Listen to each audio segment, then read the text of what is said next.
should drink. So, why don't we call it a night? No.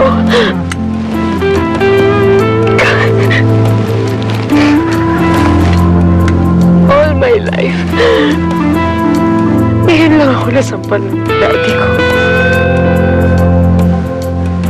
Lahat ng yun dahil sa babae niya. I really hate her and for sure, anak lang siya ng daddy ko sa isang cheap na babae. Sigurado ako, anak lang siya.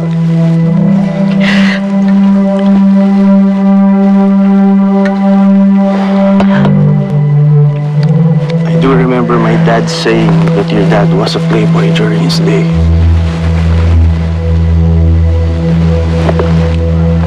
I can't say anything about that because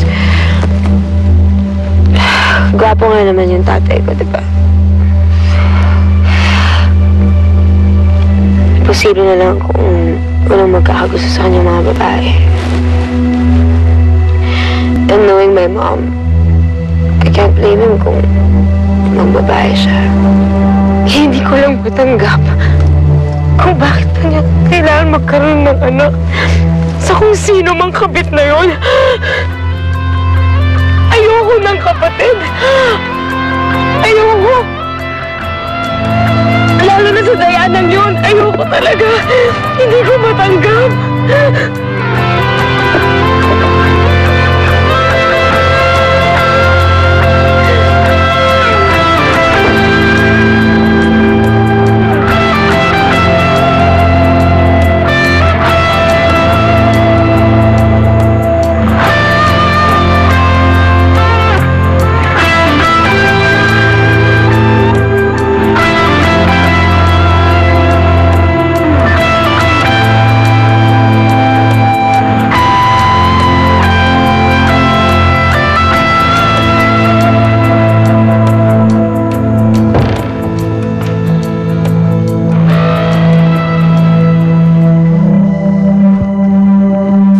Cesar, how could you? How could you do this to me? Paano mo nagawang bigyan ako ng kahihiyan sa harap ng maraming tao? Hindi mo na ako binigyan ng kahihiyan. I'm your wife. Pakawalan niyo. Tao ka talaga.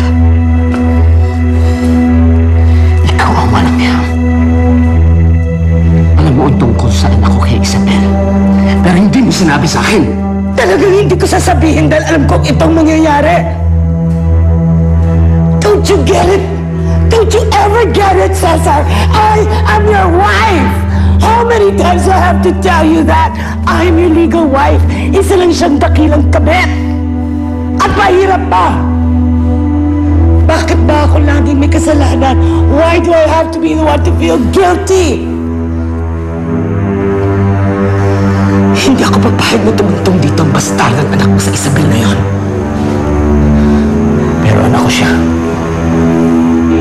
Sa ayaw mo't sa gusto, isa rin siyang Alcantara. At may karapatan siya dito. Tumira! No freaking way. I'm not going to let you do that. Tapos ano? Anong susunod?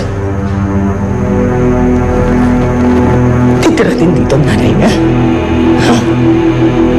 Dadaan muna sila sa ibubuga kung apoy bago sila makapasok sa bahay ko.